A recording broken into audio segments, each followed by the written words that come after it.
The government has decided to reactivate the Malaysia My Second Home program, but with several changes made to the policy. This decision was made following a cabinet decision on July 14 and 30th as part of a strategy under the National Economic Recovery to boost the economy.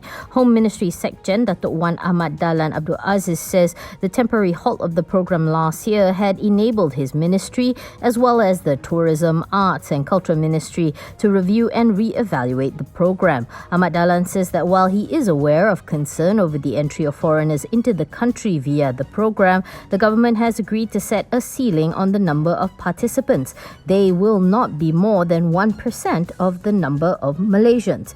There are currently 57,478 holders of the M2H passes, as well as their dependents. The government has introduced 9 new conditions, which includes participants having to stay in the country for at least 90 cumulative days a year to ensure they truly contribute to the economy. Participants are also required to have an offshore income of at least 40,000 a month, compared with 10,000 ringgit previously, and a fixed deposit account with a minimum of 1 million ringgit. A 50% maximum withdrawal from a principal amount is allowed for the purpose of buying property, health and children's education. The age for those eligible to apply has now been placed under 2 categories, namely 35 to 49 in one category and 50 years and above in the other. Applications can be submitted beginning from October.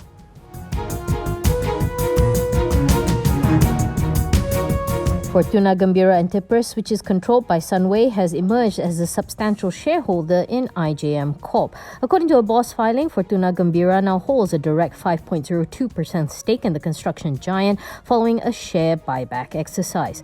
Fortuna Gembira is wholly owned by Sunway Holdings, which in turn is wholly owned by Sunway. In IJM's annual report for FY 2020, Fortuna Gembira had been listed as the 10th largest shareholder with 59.03 million shares or 1.63% equity interest. The rest of IJM shareholders comprise mostly well-known institutional funds, namely the Employees Provident Fund, Pemodalan Nasional, Kumpulan Wang Persaraan Diperbadankan, and Ministry of Finance controlled Urus Harta Jamaah. It should be noted that IJM has been on a spree in regards to share buybacks, having purchased 12.81 million shares worth 23 million since July 9th.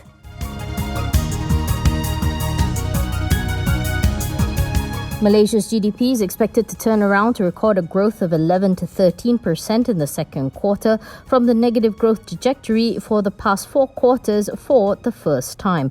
According to AmBank research, this will be supported by higher industrial production and exports, Panama reports.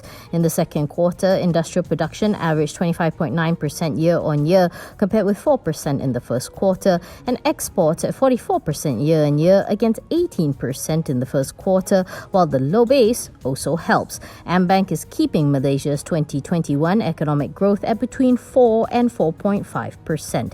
In a note, the research house said that the second half will depend on the vaccination speed, management of COVID-19 cases, reopening of the economy, stimulus measures and domestic stability. However, AmBank said that the labour market recovery may hit another bump in July given the current restrictions, pushing the unemployment rate further from the pre-pandemic level. CGS-CIMB is also of the view that COVID-19 remains the key source of uncertainty, marked by fears over a shrinking fiscal space and policy options should GDP growth fall short of its forecast of 3.9% in 2021 and 4.7% in 2022. CGS-CIMB said that investors were keen to understand where government resources would be directed for the National Recovery Plan and sources of financing.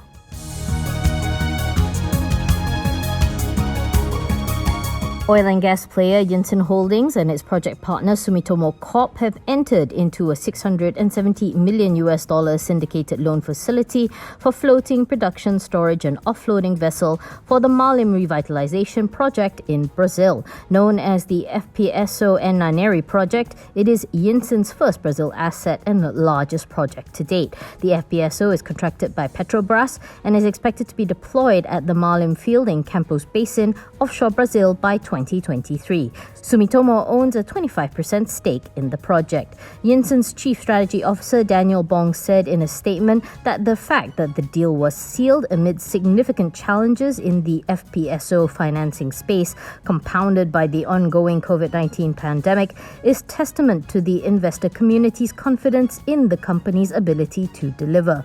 According to YINSON, the loan will be used to refinance an existing $400 million bridge loan received in September 2020 and to support the ongoing construction of FPSO Ananiri.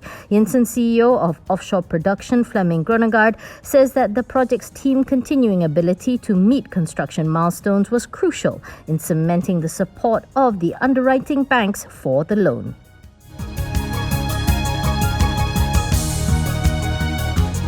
Biscuit maker SENG Industries saw a 59% drop in net profit for the second quarter to 3.6 million as sales fell and an increase in raw material costs pressured margins. Revenue for the quarter came in 7% lower at 66.5 million, mainly due to the mandatory compliance of 60% workforce from May 2021, according to the BOS filing. For the first half of FY21, net profit fell by 27% to 13.45 million, while revenue dipped 2% to 149.2 million.